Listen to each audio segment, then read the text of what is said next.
Hello, beautiful humans. Welcome back to Kick Up Flicks. My name is Christine. I hope you are having a wonderful day. And let me tell you something. I hope you are ready for this episode 8. Nothing too much interesting. It kind of reminded me a little bit of, I don't know if you guys watch One Piece, but at a certain point in One Piece, they have like a 10-year break. This episode kind of felt like that. It's kind of like where Manta's in the hospital. He hasn't seen Yoh in a little bit, doesn't know why. It's been a few weeks. He finds him in his room, and pretty much he says, "Oh, if you weren't there, you would never been there." And they're just doing it for his safety, apparently.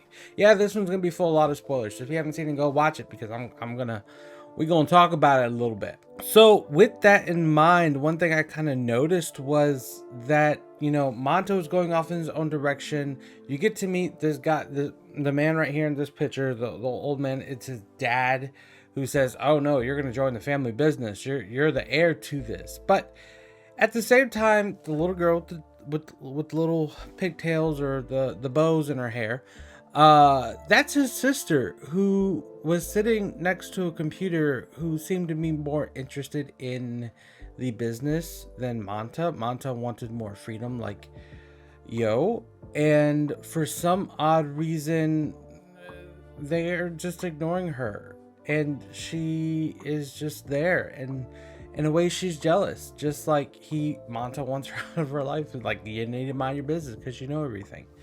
So the dad ended up finding out in long term everything about Yoh and his family, and how he should not be around them, just because they're able to talk to spirits and whatnot. And he found out all this from his butler, with the guy holding the luggage right there. The mom was a little bit more on the passive side, but the dad said, "You're pretty much going to America." So this episode is pretty much a trip going to America. While at the airport, he runs into Ryu. Ryu is also going to America to learn how to be a sushi chef, or a chef and together, but to work in a sushi restaurant, which really confused me, because they live in Japan, where they have some of the best sushi in the world. I don't know why you would come to America to make sushi. I guess the requirements must be a little bit easier to consider yourself a master chef here. I have no idea, but either way, I'm glad he found his dream, and that he wants to really learn a craft. Apparently his whole entire crew is also doing the same thing. They all got jobs, and they're all going. It seems like everybody's going their separate way. Yoh finally realized that he needs to kick it up to high gear. He decides to go back home as well. And one thing about that is that his grandfather pretty much strolls up into this cave, says, "You have to die in order to increase your mana." It kind of got a little complicated by saying you can't increase your mana because you're naturally born with it. But if you die and get resurrected through your spirit, in a way, by going through this cave for 7 days and 7 nights, if you make it through the other end, you could kind of like reset your mana so it can be a lot stronger. And that's what ended up happening. And we also run into two characters, which are fairly the weird part for me, which is Panchi and Conchi.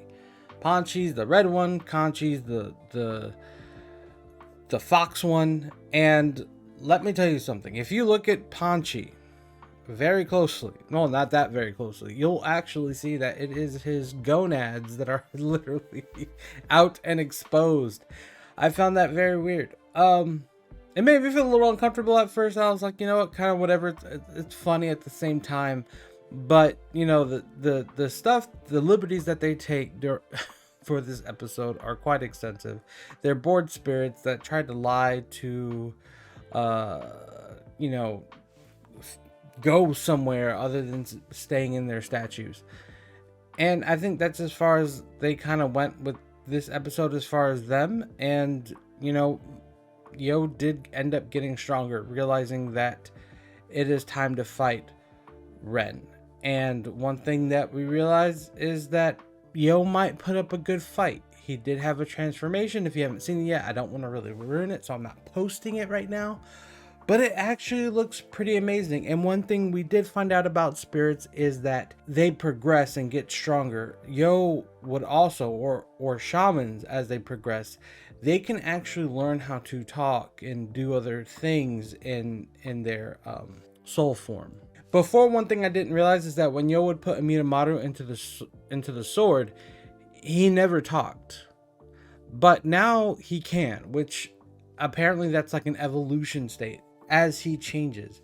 Like he becomes more built out. So this goes to show you that there is a journey for Yoh to take. And I can't wait to see how far it goes or where they lead him with it. Or what Minamoto is going to look like in his most powerful stages. Because it still looks like he has a ton of growing to do. And on top of that, he could find ways to master his own style of martial arts as well. Even at the spirit form. So I found that very interesting. Let me know what you kind of think. And one last thing, if you haven't subscribed, subscribe. Hit the like button for the YouTube algorithm. It helps me out so much. And hit the bell notification for every time I post a video.